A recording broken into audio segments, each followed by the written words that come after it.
तो साथियों, 4 दिन के जीवन में ये बड़ा सुंदर संयोग है कि हम सबको महाकुंभ के इस पावन पर्व पर अपने गांव में ज्ञानामृत का रसपान करने के लिए कथामृत के रूप में यह 4 दिन का आयोजन प्राप्त हुआ है।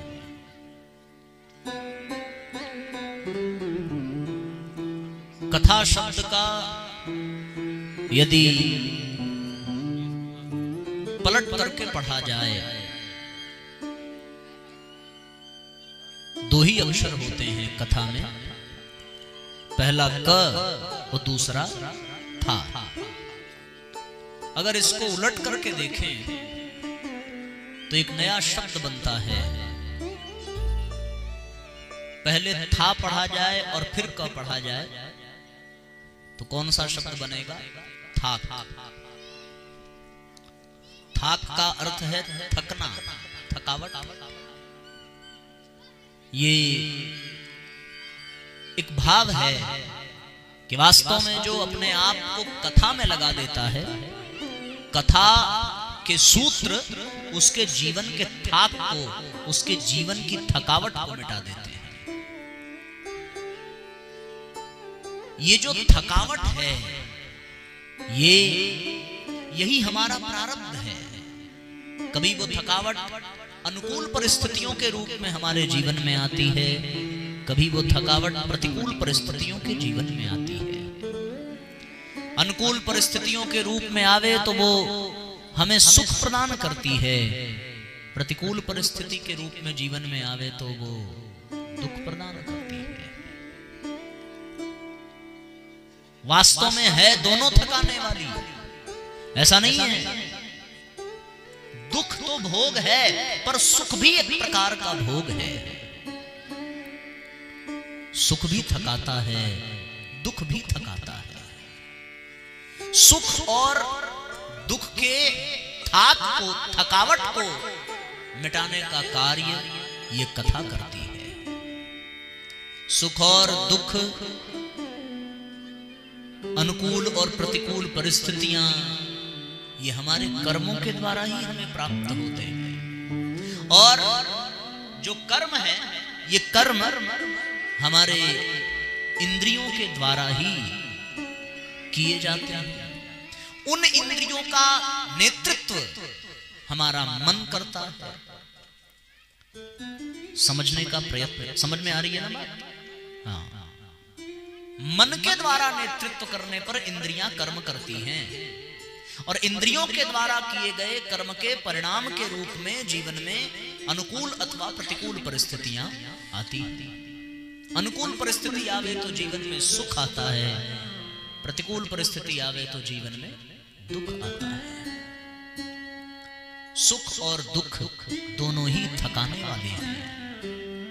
दुख में व्यक्ति रो रो करके थकता है, सुख में हंस हंस करके थकता है। रोने वाले लोग भी थकान अनुभव करते हैं, हंसने वाला भी कहता है भैया बस करो, अब पेट में दर्द हो गया। जो दुखी है उसको भी दर्द है, जो हंस रहा है उसको भी दर्द है। तो ये थाक जीवन की कथा के द्वारा मिटती है, और किसी चमत्कार के तरीके से नहीं मिटती। इसका एक वैज्ञानिक स्वरूप है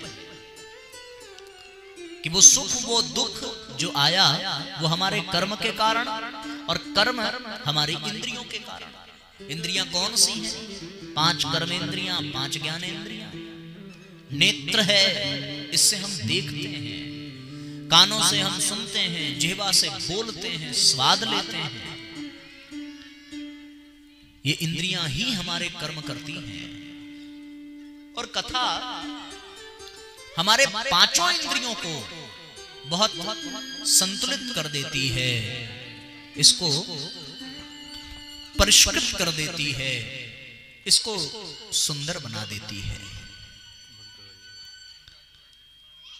ये परिष्कार, ये सौंदर्य, ये परिमार्जन इंद्रियों का कथा के द्वारा ही होता है। इंद्रियों में विषयों के विष भरे हुए हैं, उन विषयों के विष को मिटाने के लिए जीवन में कथामृत का होना आवश्यक है। गोपियों ने भागवत में गोपी गीत में कहा है, तब कथामृतम, यानी भगवान की कथा का अमृत इंद्रियों में विद्यमान विषयों के विष को समाप्त कर देता है, मिटा देता है। नेत्रों में पर दोष दर्शन का विषय है। दूसरों की अच्छाइयां इन आंखों में दिखाई नहीं पड़ती, दूसरों की बुराइयां इन नेत्रों में अपने आप दिखने लगती हैं, क्योंकि वैसा ही विष इसमें भरा हुआ है। जिह्वा का विष है अपशब्द बोलना। सुंदर शब्द कदाचित कभी कभी निकलते होंगे, पर अपशब्द अक्सर निकल जाया करते हैं। दूसरों की निंदा अक्सर हो जाती है, प्रशंसा बहुत गिने चुने लोगों की और कभी कभार होती है। उसी प्रकार कान में भगवान के भजन, भगवान के श्लोक, भगवान के मंत्र कम रास आते हैं, पर कहीं किसी की निंदा हो रही हो, चुगली हो रही हो, तो कान को वहां लगे रहने में बड़ा आनंद आता है। उसी प्रकार ये हस्त इंद्रिय, हाथों से दूसरों का उपकार कभी कभी होता है, पर अपकार अक्सर हो जाया करता है। सन्मार्ग सत्पथ पर हमारे पांव कभी कभी बढ़ते हैं, पर कुमार्ग पर हम अक्सर चले जाते हैं। कारण इन इंद्रियों में विषयों का विष भरा है, और विषयों के विष को मिटाने के लिए कथामृत का होना बहुत आवश्यक है। ये कथामृत हमारे भीतर के विषयों को, हमारे भीतर के विष को समाप्त कर देता है। वो विष हर पल हमें मृत्यु की ओर ढकेल रहा है, पर अमृत की प्राप्ति होने पर हमें अमरता का बोध हो जाता है, क्योंकि हम सभी अमृत की संतान हैं। अमृतस्य पुत्रः कह करके उपनिषदों ने जीवात्मा को संबोधित किया है। अमरता इसका स्वाभाविक सहज स्वरूप है, इसे कभी मिटाया नहीं जा सकता। इसलिए साथियों, ये वास्तव में समझने की आवश्यकता है, और इसको हम सभी इसी तरीके से अनुभव कर सकते हैं कि वास्तव में हम इस कथामृत के द्वारा अपने भीतर के विषयों के विष को मिटा करके उस अमृत को प्राप्त करें। वो जो इसका सहज स्वभाव है, सहज स्वरूप है। न जायते म्रियते वा कदाचिन्नायाम भूत्वा भविता वा न भूयः। जिसे कभी मारा नहीं जा सकता, जिसे कभी मिटाया नहीं जा सकता। गीता जिसको न हन्यते हन्यमाने शरीरे कहकर के संबोधित करती है, ऐसे अमृतस्य पुत्र, अमृत की संतान होकर के भी हम अपने इंद्रियों के विषयों के विष के कारण धीरे धीरे मृत्यु को प्राप्त हो जाते हैं।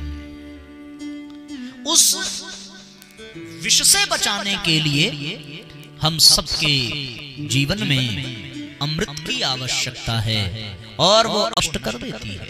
आप देखिए, कथा में आकर के जो बैठते हैं उनको लाभ क्या मिलता है? सोचो जरा। आप यहां पर आए तो 2-3 घंटा समय लगेगा, चल करके आए, और यहां आकर के आप अपना समय दे रहे हैं, तो ये विचार करिए ना कि प्राप्त क्या हो रहा है। लोग कहते हैं कथामृत बड़ा कल्याणकारी है, तो कैसे कल्याणकारी है? पहला, कथा में आकर बैठने वाला व्यक्ति व्यर्थ श्रवण से बच जाता है। यहां उसके कानों को निंदा चुगली प्राप्त नहीं होता।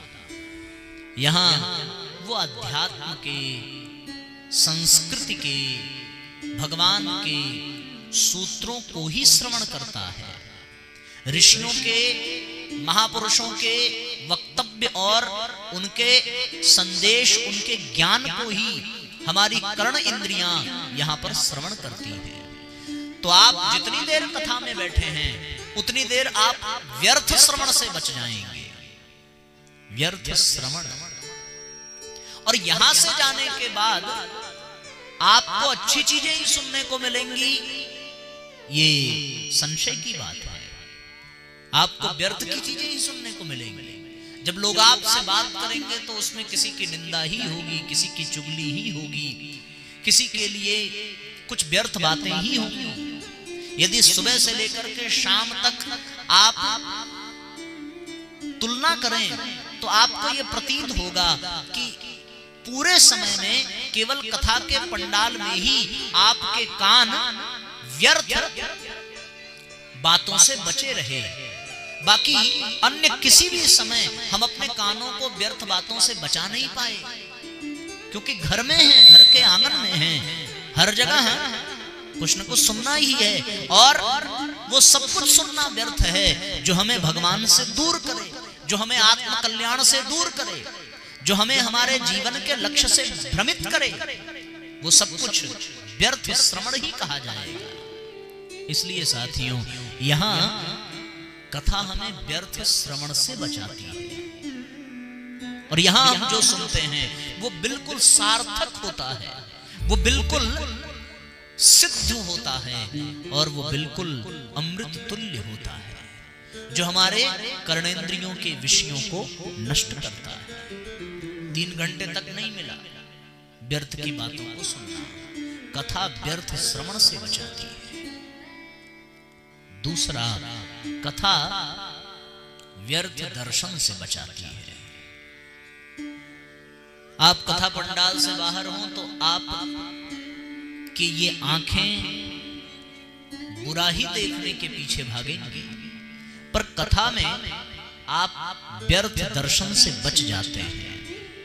यहां आपको आध्यात्मिक वातावरण दिखाई पड़ेगा, यहां आपको श्रेष्ठ सज्जनों का, आस्तिकों का संगठन दिखाई पड़ेगा। यहां आपको देव प्रतिमाओं के रूप में देवीय शक्तियां दिखाई पड़ेंगी। आपके नेत्रों के सामने व्यासपीठ पर पोथी का दर्शन होगा, अग्नि देवता के रूप में अखंड दीपक का दर्शन हो रहा है, देव मंच पर देव प्रतिमाओं और कलश में विद्यमान देव शक्तियों का दर्शन हो रहा है। तो कथा व्यर्थ श्रवण की तरीके से हमें व्यर्थ दर्शन से भी बचाती है। यहां से आप जाएं तो आपकी आंखें फिर अनर्गल और अनावश्यक चीजों को ही देखने के पीछे पड़ेंगी, पर यहां किसी की दृष्टि कुदृष्टि नहीं हो सकती, उत्तम दर्शन होगा। क्यों? क्योंकि भाव और मनोदशा भी उत्तम हो जाती है, इसलिए जो दिखेगा वो अच्छा ही दिखेगा। ये कथा व्यर्थ दर्शन से बचाती है। एक और बात, व्यर्थ श्रवण, व्यर्थ दर्शन, और तीसरा व्यर्थ वचन से बचाती है। यहां की अपेक्षा किसी और स्थान पर आप रहेंगे तो आप कुछ न कुछ बोलते रहेंगे, और बोलते बोलते कुछ व्यर्थ ही निकलेगा, क्योंकि शास्त्र कहता है भगवान के नाम के सिवा कुछ भी सार्थक नहीं है। भगवान के भजन के सिवा ये वाणी अगर प्रयोग में लाई जा रही है तो इसका वाचन व्यर्थ ही जा रहा है। पर जब आप कथा में हैं तो यहाँ आप व्यर्थ वचन से बचे हुए हैं, आप यहाँ मौन हैं, यहाँ पर आप चुप बैठे हैं, और अगर बोलेंगे भी तो बहुत आवश्यक हो जाए तो ही आप बात करेंगे। अगर आप कथा के अनुशासन में हैं तो ये कथा आपको व्यर्थ वाचन से भी बचाती है, व्यर्थ वचन से भी बचाती है। यहां आप वही बोलेंगे जो आवश्यक होगा, वही बोलेंगे जो उचित होगा, वही बोलेंगे जो सार्थक होगा, और अगर आवश्यकता नहीं है तो फिर आप यहाँ मौन रहेंगे, शांत रहेंगे, केवल और केवल श्रोता बन करके रहेंगे। क्योंकि यहां आप श्रोता की भूमिका में हैं, वक्ता की भूमिका में नहीं है। तो ये कथा व्यर्थ श्रवण, व्यर्थ दर्शन और व्यर्थ वचन से बचाती है। इसलिए साथियों, व्यर्थ न बोलना ही वाणी का तप है। शास्त्र में वाणी, मौन रहना वाणी का तप बताया गया है। चुप रहना, अनावश्यक न बोलना, कम बोलना। इसलिए साथियों, ये कथा हमें व्यर्थ वचन, व्यर्थ कथन से बचाती है।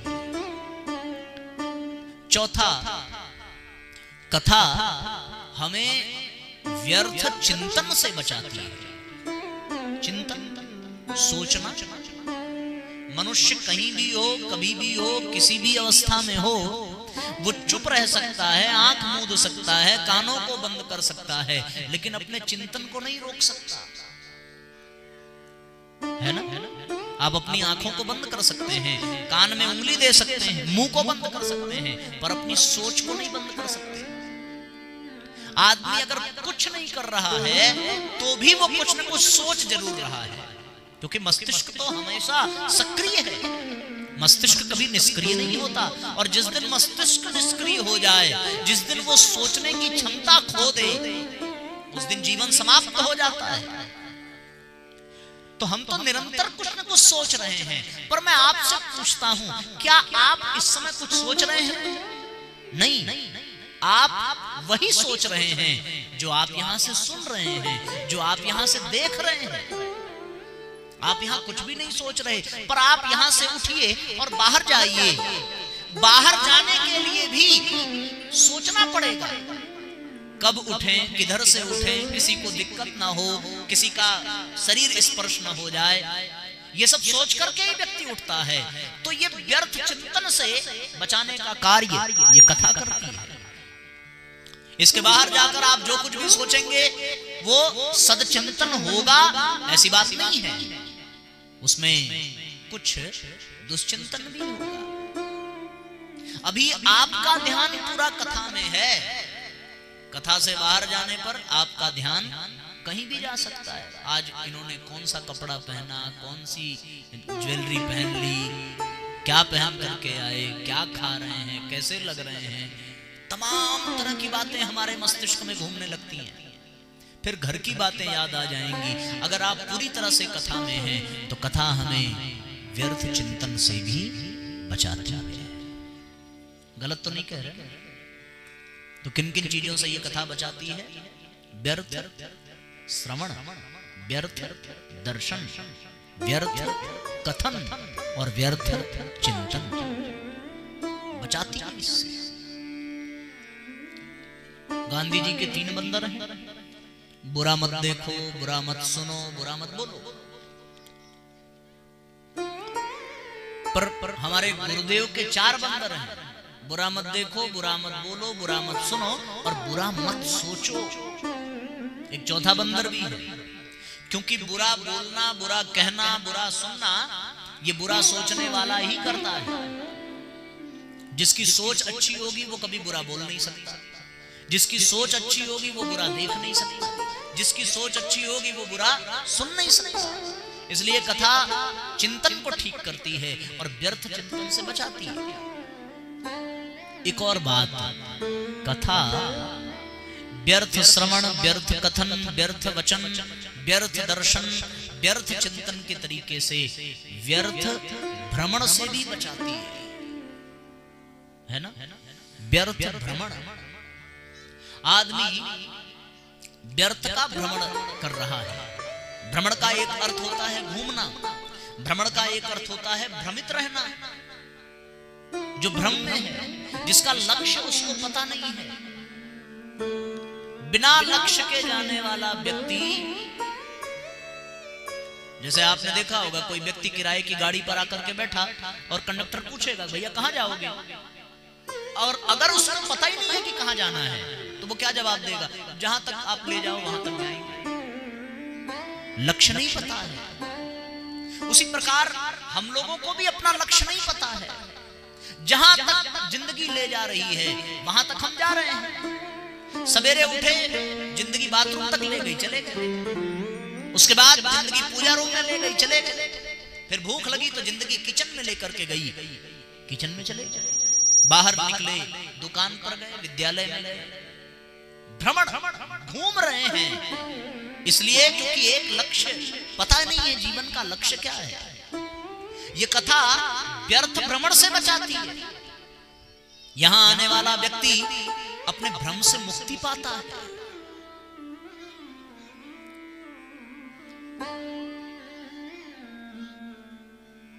इसलिए साथियों, जीवन में हम सबको भ्रमण से, भ्रम से बचने के लिए कथा में आकर बैठना चाहिए। आपका भ्रमण रुका हुआ है ना इस समय, आप पालथी मारकर अपने पांव मोड़ करके बैठे हैं। अभी कथा के विश्राम का समय आ जाए, शांति पाठ हो जाए, आपका भ्रमण फिर चालू हो जाएगा। कोई बाजार तक जाएगा, कोई घर तक जाएगा, कोई पड़ोसी के पास जाएगा। व्यर्थ का भ्रमण है। इस भ्रमण का कोई अर्थ निकल करके नहीं आता।